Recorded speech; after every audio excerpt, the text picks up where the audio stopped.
Fakultas Ilmu Komunikasi.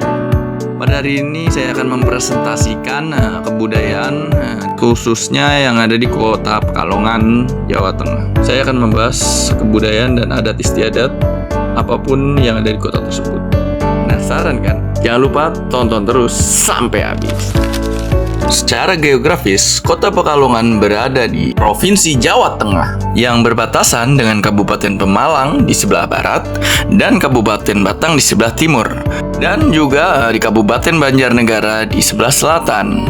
Nah, Pekalongan ini dijuluki sebagai Kota Batik, dan pada tanggal 1 April 2015, Pekalongan dinobatkan sebagai Kota Kreatif Dunia di bidang kerajinan dan kesenian rakyat oleh UNESCO. Di Pekalongan terdapat tradisi yang dilakukan oleh masyarakatnya untuk menghormati leluhur dan menjaga hubungan harmonis dengan alam, yaitu tradisi nyadran. Tradisi ini biasanya dilakukan menjelang bulan Ramadan dengan mengunjungi makam para leluhur dan mengadakan doa bersama, serta penyajian makanan tradisional sebagai simbol penghormatan. Selain itu, Pekalongan juga memiliki kesenian tradisional yang menggabungkan unsur tari, musik, dan mistis, yaitu sintren, yang diyakini berasal dari cerita cinta antara Aden Sulandono dan Sulasih yang penuh dengan unsur magis. Pertunjukan dimulai dengan doa dan mantra yang dibacakan oleh pawang. Penari lalu dimasukkan ke dalam kurungan bambu dan diikat dengan kain. Setelah itu, penari akan keluar dalam keadaan trance atau dalam bahasa Jawa yaitu kerasukan roh halus dan mulai menari-nari dengan gerakan yang indah dan mistis. Nah, selain kesenian, Pekalongan memiliki tradisi kuliner yang biasa disebut kupatan. Tradisi kupatan biasanya dilakukan oleh masyarakat Pekalongan pada hari ke-7 setelah Idul Fitri. Tradisi ini melambangkan kemenangan setelah menjalani puasa bulan Ramadan, serta mempererat tali silaturahmi antar sesama. Dalam tradisi kupatan, masyarakat membuat ketupat dari beras yang dibungkus daun kelapa, kemudian dihidangkan bersama opor ayam, rendang, dan berbagai hidangan lezat lainnya. Selain itu, masyarakat juga saling mengunjungi rumah tetangga dan kerabat untuk mempererat hubungan sosial. Tradisi pernikahan di Pekalongan. Yang pertama adalah nakoke. Pihak laki-laki menanyakan perihal status wanita. Hal ini biasanya dilakukan oleh keluarga laki-laki dan hanya dihadiri oleh keluarga inti. Lalu yang kedua adalah nyangsangi, yaitu pihak laki-laki datang bersama keluarga, kerabat, dan tetangga dengan membawa makanan basah dan makanan kering. Itu dilakukan agar kerabat laki-laki dan kerabat perempuan serta tetangga mengetahui bahwa kedua belah pihak ada hubungan yang serius sebelum ke jenjang pernikahan. Lalu yang ketiga adalah pasrahan tukon, yaitu pihak laki-laki memberikan uang belanja kepada pihak perempuan untuk modal di pernikahan nanti. Acara ini cuma dihadiri pihak keluarga laki-laki saja, jadi kerabat dan tetangga tidak ikut mendatangi kediaman pihak perempuan. Dan yang keempat adalah lamaran. Proses lamaran ini biasanya ada tukar cincin, yang artinya sudah ada ikatan antara wanita dan laki-laki tersebut. Biasanya keluarga inti juga mengundang keluarga besar dan tetangga untuk berkunjung ke rumah sang wanita. Dalam acara ini biasanya ditentukan tanggal akad dan resepsi pernikahannya. Pada acara lamaran ini biasanya membawa bumbu-bumbu dapur, hasil bumi, buah-buahan, kayu dapur, dan sapi bagi yang mampu atau kambing. Dan yang terakhir adalah akad nikah. Umumnya proses akad nikah di daerah Pekalongan itu dilaksanakan di pagi hari antara jam 6 sampai 9 pagi.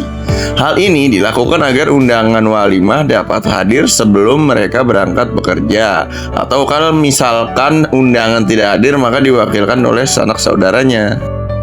Oke, untuk selanjutnya yuk kita bahas soal rumah adat yang ada di Pekalongan. Omah Lawang Sanga. Omah Lawang Sanga, atau ada pula yang menyebutnya Omah Kaji, karena rata-rata pemilik dan penghuninya adalah mereka yang sudah berhaji, merupakan salah satu kekayaan budaya yang ada di Pekalongan. Ada 9 pintu utama pada Omah Lawang Sanga. Jumlah ini memiliki kesamaan jumlah lubang pada tubuh manusia. Kesamaan ini seolah mengisyaratkan bahwa rumah adalah seonggok tubuh. Sebagai seonggok tubuh, maka rumah membutuhkan beragam aktivitas agar ia menjadi hidup. Dan hidup itu tidak sekadar hidup, ia mesti memberi manfaat dan memiliki kegunaan. Demikian pula dengan Omah Lawang Sanga. Ia tak sekadar dibangun untuk tempat tinggal para juragan, namun melalui Omah Lawang Sanga denyut kehidupan batik yang menjadi salah satu mata budaya Pekalongan dihidupkan. Nah, dan untuk selanjutnya kita akan membahas tentang logat khas daerah Pekalongan. Yang pertama adalah batir. Orang Pekalongan memaknai batir untuk istilah teman. Meski beberapa daerah di Jawa ada yang memahami, tapi jika menggunakan kata ini saat berkunjung dan berbicara dengan orang Pemalang, justru bikin salah paham. Hal ini dikarenakan Pemalang menggunakan batir untuk kata pembantu. Jadi saat orang Pekalongan bertemu orang Pemalang dan ingin menjadi teman, jangan sampai memakai kata ini ya. Loh. Nah, setiap daerah pasti punya istilah khusus yang dipakai sebagai sapaan. Jika Jawa Timur punya cok, yang legenda, dan Yogyakarta punya sem, maka Pekalongan punya loh. Gak hanya itu, ada juga yang menggunakan lem, lur, dan mat. Sayangnya, nggak semua orang di luar Pekalongan paham sapaan semacam ini. Kotomo noho. Meski terdengar seperti bahasa Jepang, tapi kotomo noho ini merupakan bahasa asli dari Pekalongan, jadi jangan salah ya. Kata ini memiliki arti seumpama. Contoh, kotomo noho aku lungo, kowe tak ajak. Artinya seumpama aku pergi, kamu bakal aku ajak. Mbopoho. Mbopoho juga merupakan kata asli daerah Pekalongan yang cukup unik, memiliki arti barangkali. Kata ini lebih sering ditempatkan di tengah kalimat. Contoh, kowe ngger ngomah bae ya, mbopoho no tamu mengko. Artinya kamu di rumah saja ya, barangkali nanti ada tamu. Singo singoho. Ciri dialek Pekalongan adalah deretan kata yang identik dengan huruf vokal O. Bahkan bisa dibilang hampir sebagian besar dialek Pekalongan, huruf belakangnya pasti pakai O. Salah satu yang khas tampak pada istilah singo-singoho bukan merujuk pada singa ya. Kata ini justru bermakna terserah. Dan yang terakhir ada kata pak. Jika semua orang memahami pak sebagai sebutan untuk bapak, maka berbeda dengan di daerah Pekalongan. Kata ini dipakai untuk istilah hendak, atau kalau bahasa Jawa lainnya Arab.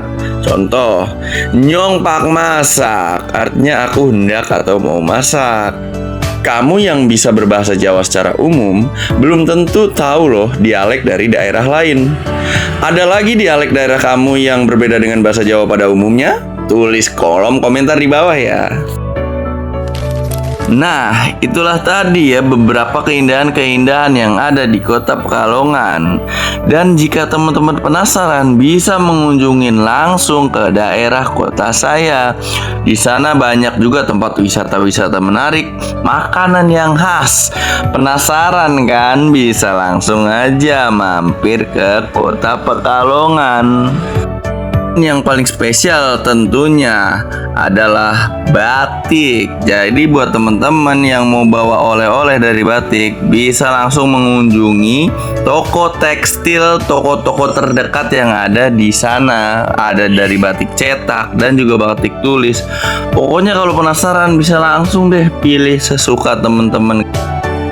Oke, itulah tadi beberapa rangkuman yang sudah saya presentasikan tentang kebudayaan yang ada di kota Pekalongan. Semoga bermanfaat buat teman-teman ya. Terima kasih sudah nonton sampai habis. Sukses dan sehat selalu ya.